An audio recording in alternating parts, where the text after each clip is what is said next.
भारत में एक ऐसी रहस्यमयी जगह है जहां से कभी कोई लौटकर नहीं आता और वो जगह है तपकड़ा।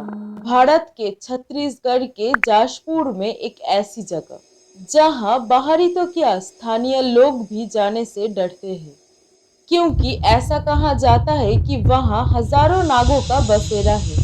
वहां के लोकल्स का तो ये भी कहना है कि उस जंगल के बीचों बीच भगवान शिव की एक बहुत ही प्राचीन रहस्यमयी मंदिर है और उसी मंदिर के ठीक नीचे ही एक रहस्यमयी गुफा है। एक ऐसी भयानक गुफा जिसे वहां के लोकल्स के द्वारा एक बड़े से चट्टान से बंद कर दिया गया है, क्योंकि वहां के लोगों का ये कहना है कि वहां से जो भी इंसान गुजरता है वो वापस लौट कर नहीं आता और हमेशा के लिए गायब हो जाता है। इस जगह को वहां के लोकल्स पाताल द्वार मानते हैं। उनका मानना है कि ये रास्ता पाताल लोक जाता है।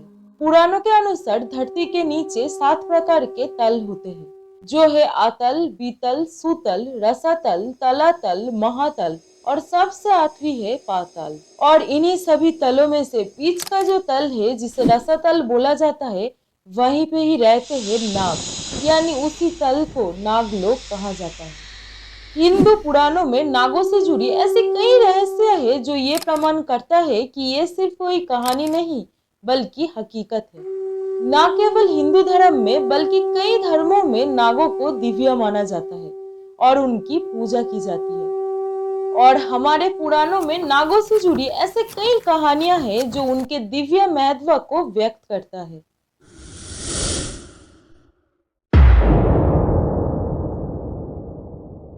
अकॉर्डिंग टू अथर्ववेद, नाग नागलोक पे वास करते हैं और ये नाग कोई नॉर्मल वाले स्नेक्स नहीं है जो हम अक्सर देखते हैं। ये स्नेक्स हाफ ह्यूमन और हाफ स्नेक्स होते हैं, जिनके मस्तक पर मणि होता है और जिनके पास बहुत नॉलेज होता है। वेद और पुराणों का ज्ञान, यूनिवर्स का ज्ञान, मैथमेटिक्स का ज्ञान, यहाँ तक कि स्पिरिचुअलिटी और मेडिकल साइंस का भी। और उसी के साथ ही उनके पास दैवीय शक्तियां होती है। नाग लोग धरती के निचले हिस्से में होने के कारण वहां सूरज की किरणें नहीं पहुंचती, लेकिन उनके माथे के मणि के कारण वो स्थान सदैव सोने के समान चमकता रहता है। पुराणों में बताया गया है कि नाग प्रकृति का रक्षक होते हैं। विष्णु पुराण के अनुसार ब्रह्मा जी के पुत्र और सप्त ऋषियों में से एक ऋषि कश्यप के 13 पत्नियां थी और उनके ही प्रत्येक पत्नियों ने विभिन्न प्रकार के प्रजातियों को जन्म दिया था। जैसे उनके एक पत्नी अदिति ने देवताओं को जन्म दिया था, वहीं एक पत्नी ने दानवों को, और ऐसे ही उनके और एक पत्नी से पेड़ और पौधे का जन्म हुआ। उनके सभी पत्नियों में से देवी कद्रू को नागों का माता माना जाता है। अकॉर्डिंग टू हिंदू स्क्रिप्चर्स, एक बार ऋषि दुर्वासा के श्राप के कारण सभी देवताओं ने अपने शक्तियां खो दी थी। ऋषि दुर्वासा, जो अपने भयंकर क्रोधित स्वभाव के लिए जाने जाते थे, जिनसे मनुष्य तो क्या देवताएं तक भी डरते थे।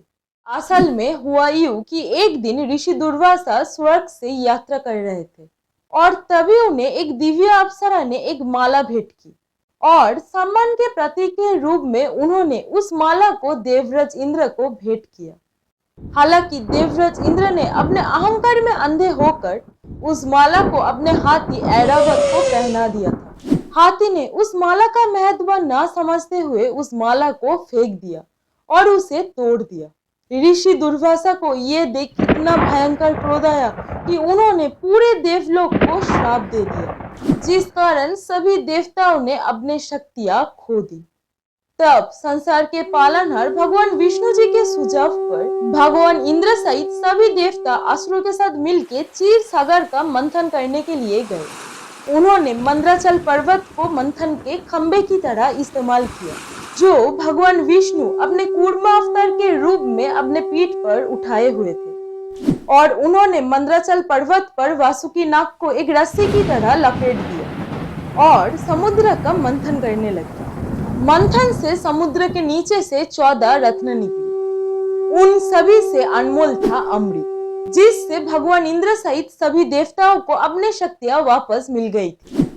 लेकिन मंथन से समुद्र से एक और भी चीज बाहर आई थी, और वो था हलाहल, जो एक भीषण खतरनाक विष था, जिसकी सिर्फ एक बूंद धरती पर गिरने से पूरी धरती नष्ट हो सकता था, जिस कारण भगवान शिव के साथ साथ वासुकी जी ने भी उस विष को पी लिया था, जिससे प्रसन्न होकर महादेव ने उन्हें अपने गले में धारण कर लिया और वो हमेशा के लिए समय के चक्र से मुक्त हो गए। और इसीलिए आज हम भगवान शिव के साथ साथ वासुकी नाग को भी पूजा करते हैं। हमारे पुराणों में सिर्फ वासुकी जी का ही नहीं बल्कि अन्य कई और नागों का भी जिक्र किया गया है, और जिनमें से एक है शेषनाग। मान्यताओं के अनुसार शेषनाग दुनिया के निर्माण का नींव रखते हैं। दुनिया के खत्म होने के बाद भी सिर्फ वही रहते हैं जो फिर से दुनिया की निर्माण का प्रारंभ करते हैं। पुराणों के मुताबिक शेषनाग भी देवी कद्रू और ऋषि कश्यप के पुत्र थे। भगवत पुराण के अनुसार एक बार शेषनाग अपने भाइयों के बुरे कर्मों से परेशान होकर और उनके बुरे संगति से छुटकारा पाने के लिए वो हिमालय पर्वत पर कठोर तपस्या में लीन हो गए। और ऐसे ही कई वर्ष बीत गए, लेकिन एक दिन उनके तपस्या से प्रसन्न होकर जब ब्रह्मा जी उनके सामने प्रकट हुए और उनसे उनकी इस कठोर तपस्या करने के पीछे का कारण पूछा, जिसके उत्तर में शेषनाग ने बताया कि वो उनके भाइयों के बुरे कर्मों और बुरे संगति से छुटकारा पाना चाहते हैं और संसार के भले के लिए कुछ करना चाहते हैं। शेषनाग की बातें सुनकर ब्रह्मा जी बेहद प्रसन्न हुए और उन्हें आशीर्वाद दिया और उन्हें बताया कि धरती अपने बड़े बड़े पर्वत, समुद्र, वन और सागर के कारण हमेशा हिलती डुलती रहती है और जिस कारण बहुत असंतुलित है। और ब्रह्मा जी ने उनसे कहा कि धरती की संतुलन बहाल रखने के लिए शेषनाग उसे अपने फन पर उठा ले। शेषनाग ने ब्रह्मा जी की बात मान ली और ठीक ऐसा ही किया। वो धरती के सबसे निचले भाग पाताल लोक में चले गए और उन्होंने धरती को अपने फन पर उठा लिया। और इसीलिए आज भी ये माना जाता है कि सिर्फ उन्हीं के कारण धरती की संतुलन बना हुआ है। और यही कारण है कि भगवान विष्णु जो इस पूरे ब्रह्मांड का पालनहार है, वो शेषनाग के ऊपर विराजमान रहते हैं।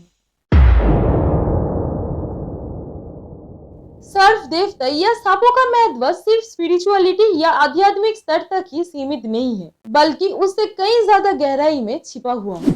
चाहे वो आयुर्वेद हो या मेडिकल साइंस, एस्ट्रोलॉजी हो या विज्ञान, हर चीज में सांपों के महत्व को देखा जा सकता है। क्या आपने कभी कुंडलिनी शक्ति के बारे में सुना है? कुंडली एक संस्कृत शब्द है। इसे एक प्रकार के मौलिक ऊर्जा माना जाता है जो मानव शरीर में रीढ़ के हड्डी के आधार पर स्थित होती है। खासकर हिंदू धर्म और तंत्र में कुंडलिनी शक्ति को एक शुभ दिव्य ऊर्जा के रूप में वर्णित किया गया है, जो जागृत होने पर चक्र के माध्यम से ऊपर की ओर उठती है और साथ ही अनंत आत्मज्ञान और आध्यात्मिक मुक्ति का मार्ग प्रदर्शन कराती है। कुंडलिनी जागरण को उच्च चेतना और आध्यात्मिक मुक्ति यानी मोक्ष का मार्ग माना जाता है। जैसे जैसे ये ऊर्जा चक्रों के माध्यम से ऊपर की ओर उठती है, ये शरीर, मन और आत्मा को शुद्ध करती है और उन्हें सशक्त बनाती है। कुंडलिनी को अक्सर शक्ति के रूप में देखा जाता है और इसका जागरण शिव के साथ सहस्त्र चक्र में मिलन का प्रतीक होता है, जो आध्यात्मिक ज्ञान और एकता का प्रतीक है। नाउ आई एम श्योर कि अब आपको ये लग रहा होगा कि इसमें सांपों का क्या महत्व है। महत्व है, ऐसा माना जाता है कि जब तक व्यक्ति की कुंडलिनी शक्ति जागृत नहीं हो जाती, तब तक वो शक्ति एक मरे हुए सांप की समान मानी जाती है, जो मानव के भीतर निहित अपरियुक्त शक्ति का प्रतीक है। सर्प ऊर्जा परिवर्तन और जीवन शक्ति के शक्तिशाली प्रतीक होते हैं और कुंडलिनी में वे मौलिक ऊर्जा का प्रतिनिधित्व करते हैं, जो जागृत होने तक सुप्त रहती है। जैसे सांप अपने केंचुली छोड़ते हैं, वैसे ही कुंडलिनी अनुभव भी व्यक्ति को माया और अहंकार से मुक्त कराता है और वो आध्यात्मिक रूप से पुनर्जन्म लेता है। कुंडलिनी ऊर्जा का शरीर में उड़ने का तरीका अक्सर सर्पिनी गति के रूप में वर्णित किया जाता है, जो चक्रों के माध्यम से सर्पिली रूप में ऊपर उठती है। सर्पेंट गॉड्स या नागों की पूजा सिर्फ हिंदू धर्म में ही देखने को नहीं मिलता, बल्कि दुनिया के ऑलमोस्ट हर सिविलाइजेशन में नागों के महत्व को दर्शाया गया है, उनका वर्णन किया गया है। जैसे कि बुद्धिज्म, जैनिज्म और इंडिया के बाहर भी। जैसे कि इजिप्शियन कल्चर्स में कई सर्पेंट गॉड और गॉडेसेस के बारे में बताया गया है, जिनमें से एक कोबरा की तरह दिखती है। सिर्फ इजिप्शियन कल्चर्स में ही नहीं, ग्रीक कल्चर्स में भी हाफ रेप्टाइल और हाफ ह्यूमन गॉड्स और गॉडेसेस थे। ऐसा भी माना जाता है कि चाइना में ड्रैगन्स का रेवोल्यूशन भी नागों से ही हुआ है। सिर्फ यही नहीं, इसके साथ ही Australian, Asian, American, African, Mexican और भी कई अन्य संस्कृतियों में भी नागों के महत्व को दर्शाया गया है। कई कल्चर के लोगों का तो ये भी मानना है कि नागों ने ही धरती पर मानव सभ्यता का शुरुआत की और वही धरती का सर्वप्रथम शासक हुआ करते थे। ऐसा कहा जाता है कि नाग पॉजिटिव और स्पिरिचुअल एनर्जीज की ओर आकर्षित होते हैं। जहां आज भी इंसान सांपों से बेहद डरते हैं, वहीं भारत के एक ऐसा रहस्यमय गांव है जहां आपको लोग सांपों के साथ खेलते हुए दिख जाएंगे। महाराष्ट्र से लगभग 200 किमी दूर सोलापुर जिले में सीतापाल नाम का एक अनोखा गांव है, जहां इंसान सांपों से डरते नहीं बल्कि एक ही छत के नीचे एक साथ रहा करते हैं। जी हाँ, इतना ही नहीं, यहाँ सांपों की सिर्फ न केवल पूजा की जाती है बल्कि लोग उन्हें अपने घर में रहने भी देते हैं। लेकिन सबसे हैरानी की बात तो ये है, यहाँ के सांप किसी को भी नुकसान नहीं पहुंचाती है। यहाँ का सबसे अनोखा बात तो ये है कि अगर कोई भी व्यक्ति नया घर बनाता है तो सबसे पहले सांपों के लिए एक छोटा सा नया घर बनाया जाता है और फिर नया घर बनाने का शुरुआत किया जाता है।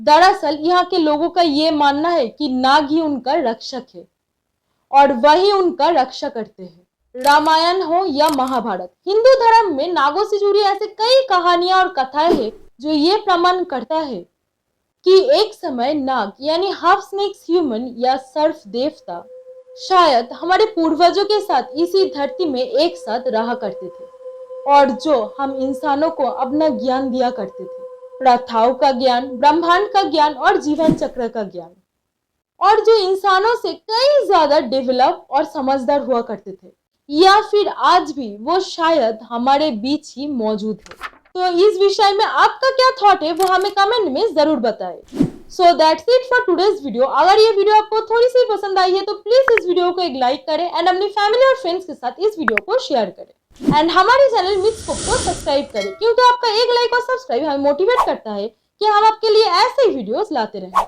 सो see you in the next video. Till then हर हर महादेव, जय भोलेनाथ।